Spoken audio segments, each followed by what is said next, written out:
All right, guys, I'm gonna try to make a quick video.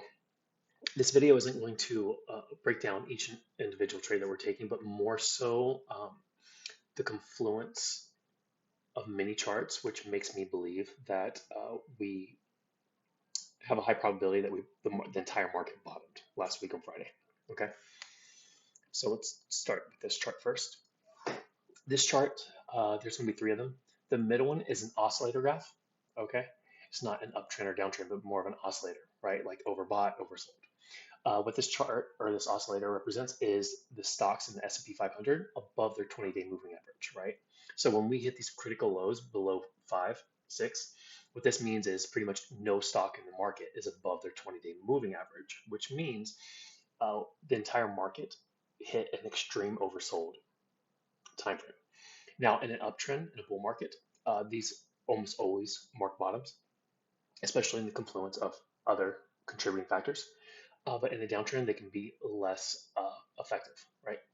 So what we're going to do here is we're going to align SPY with these oscillators, okay? So there's 6 dates here dating all the way back to essentially the beginning of the bull market, right? So in 2021, interest rates came up. We had a year and a half correction. We bottomed in October of 2022, and we've been in a bull market and an uptrend since, right? And on the larger time frame, you can actually see these lines. You can see that they were critical lows every time for the S&P 500, right? There was only this one time where there was actually an extra low, another low before we went into an uptrend, but we were relatively still in an uptrend, right? I'll point this out why I think this time is the same as these and not this time, okay? So when we line this up, right, relative to the 20-day moving average oscillator, right? Every time we've hit these oversold conditions, it marked the bottom, except the time on August 5th, right? But I have a comparison note for that. So actually, let me make this one yellow. Okay. All right. So all of these times that this oscillator hit this critical low, right, it marked the bottom ever since the beginning of the bull market, right? Look at that. And it's a lot cleaner and easier to see if it's just literally just the graph. Look at that. Every one of them except the yellow, right? Now, let's let me actually do this first. Okay, so critical lows, right? Now, this is another one. In my last video, I explained to you guys that I backtested this, the accuracy of this over 50 years. And anytime, ignoring the lines, right? But anytime we get an oversold condition of the RSI under 24, right? Like about 24. So let's just do this. Be a lot easier. Under 24-ish, right?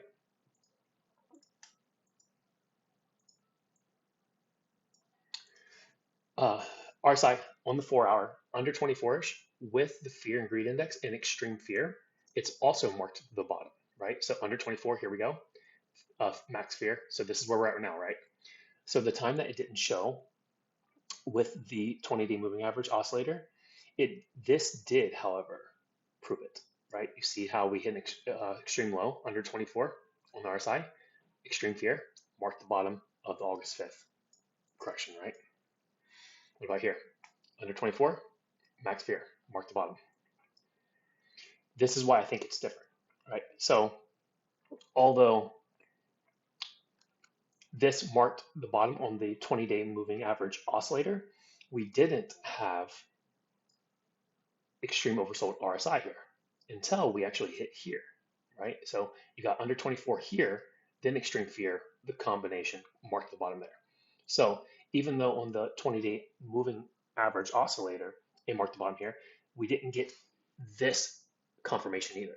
But what we do have is we have the 20-day moving average oscillator oversold, marking a probable bottom with the confluence of oversold RSI under 24 with extreme fear. So we have all three of these technicals, which have proven themselves, right?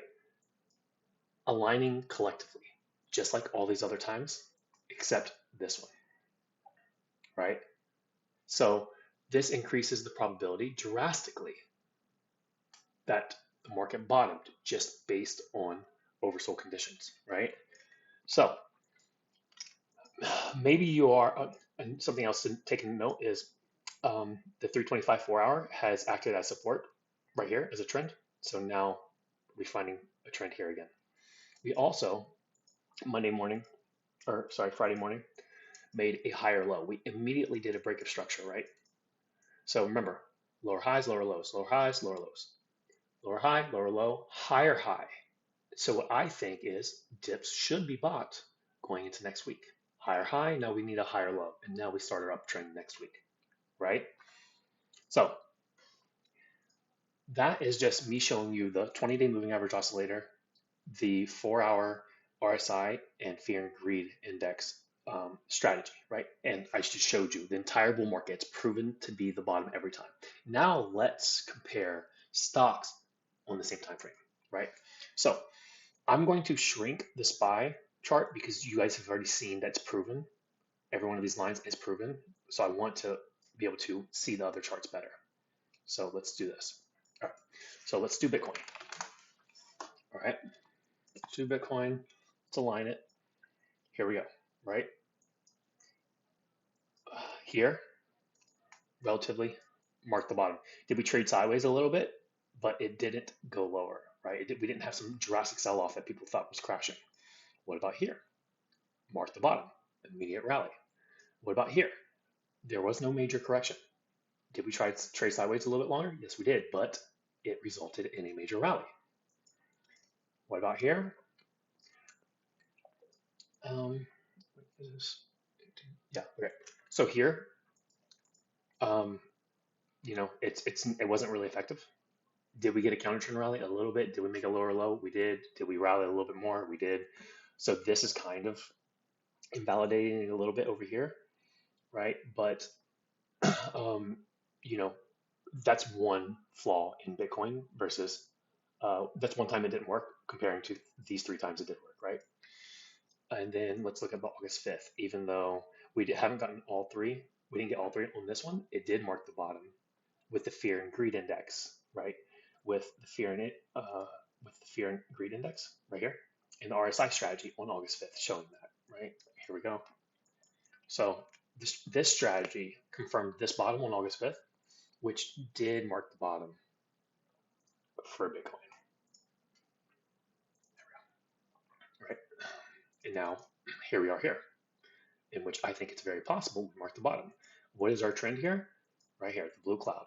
So we found support there before. Where are we finding support? We are right now. So I think it'll very quickly come into fruition this week. But at this moment, kind of looks like a bottom, right? If you use it relative to everything else in Confluence. Let's look at some other things. Let's look at Mara, right? So what about here?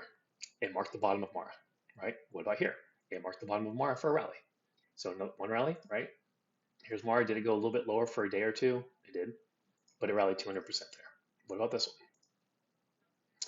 one? 156% and a 300% move total. What about here? See that? Alignment, the bottom of the market, or the bottom of Mara. How much did Mara rally? 343%. What about here? It chopped sideways. This was also the fake out, but for a total move of 94%, still a move, right? What about our August 5th? Right there. Fuck around, some rally, some breakdown. So, it's not 100% for Mara, but it is, 75%. 75% of the time we got a rally. So here we are again. You also got to remember my Mara thesis here. This is a 2-day demand, right? We're also at the 4-hour 325 moving average. We're at the 2024 VPOC. We're the most traded price level for the entire year of 2024. We're at the 61% retracement of this entire move right here. So if this is a 1, 2, 3, 4, 5 ABC, we want to retrace to the 61% retracement. So if we were going to reverse, it would be in this area. And we have all this confluence in the broader market on our side. Let's look at other things. Let's look at the dollar. Remember this thesis I talked about right here? So USD, CNH, this is the inverse one for the dollar. Inverse head and shoulders is finishing. When this goes down, right? This also represents the dollar. So the dollar goes in correlation with this. So with this saying that the USD CNH is going to top, the dollar will also top. When this USD CNH goes down, China stocks go up, HSI goes up. When this USD CNH goes down, the dollar goes down. When the dollar goes down, Bitcoin goes up, equities go up, China goes up, right? So I have this whole thesis here. While this inverse head and shoulders, which is inverse to the market, is finishing, what is HSI doing? HSI is the Chinese SPY. We have two inverse head and shoulders that have already played out, proven themselves, and caused rallies every time, and now we have a third one setting up. This looks like China's about to rally. This looks like the dollar's about to top. If the dollar's about to top, that would be confluence for Bitcoin bottoming. That would be confluence for SPY bottoming. That would be confluence for the market bottoming, right? What about BABA itself? I made this post, I even talked about it in Discord yesterday, that 2016 BABA and 2024 are carbon copies.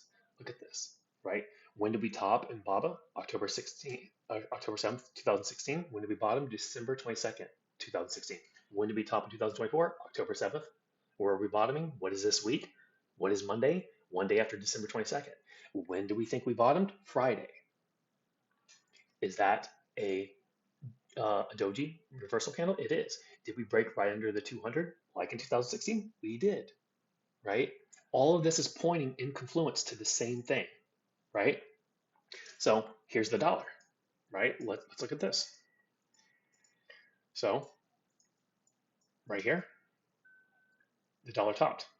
Right here, the dollar topped. Right here, the dollar topped. Right here, it was already in a downtrend, did trade sideways a little bit, but ultimately went lower, right? Where are we at? I'm saying the dollar is topping. What did I say happened in 2016, right? Like from November 5th, right here when Trump won, we went into a parabolic rally until this week, until the week of the 20th of December, and then we topped. Look, let me show you. We're in 2016. Here, Trump won in 2016, right here. We rallied all the way to December 20th, sideways, topped going into January 2017, and then went to a downtrend. This causes the market to rally. This will cause Bitcoin to rally. What did we do? We did the exact same thing. What about USD CNH? All right, let's look at this.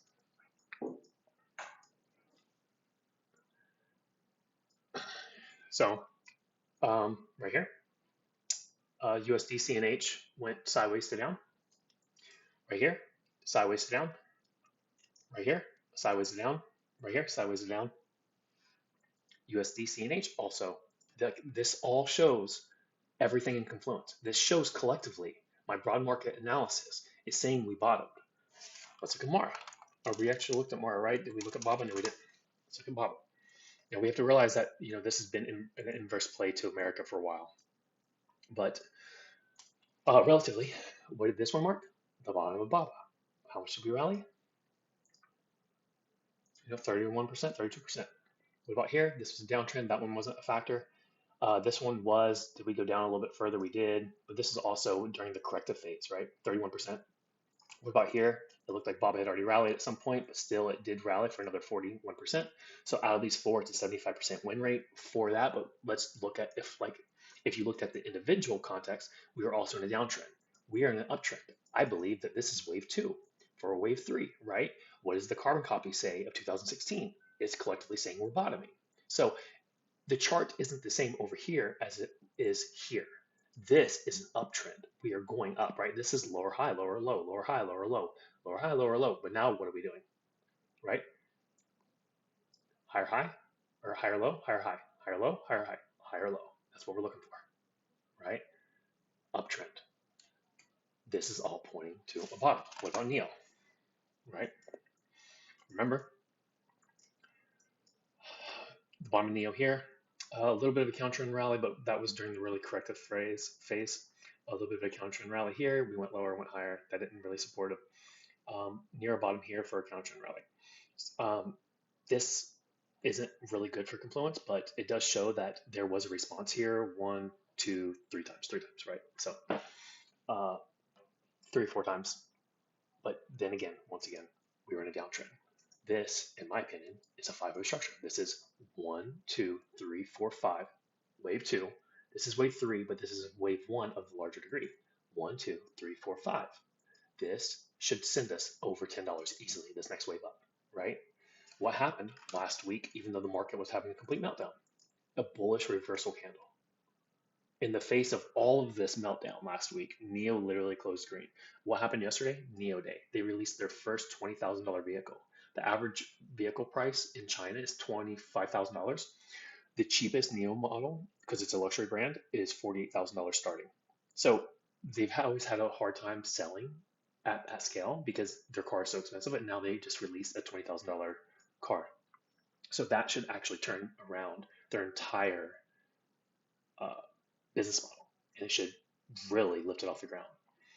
Um, Essentially, you know,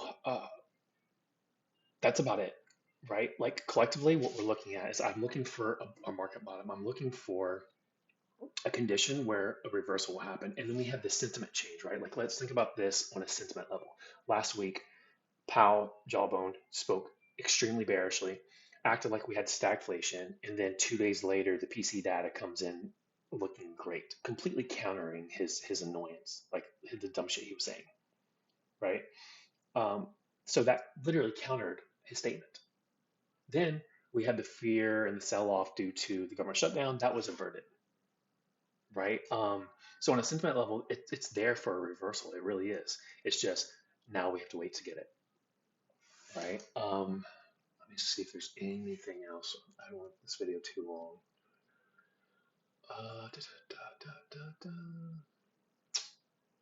Oh, here's one quick example, something I want to show you guys with Bitcoin.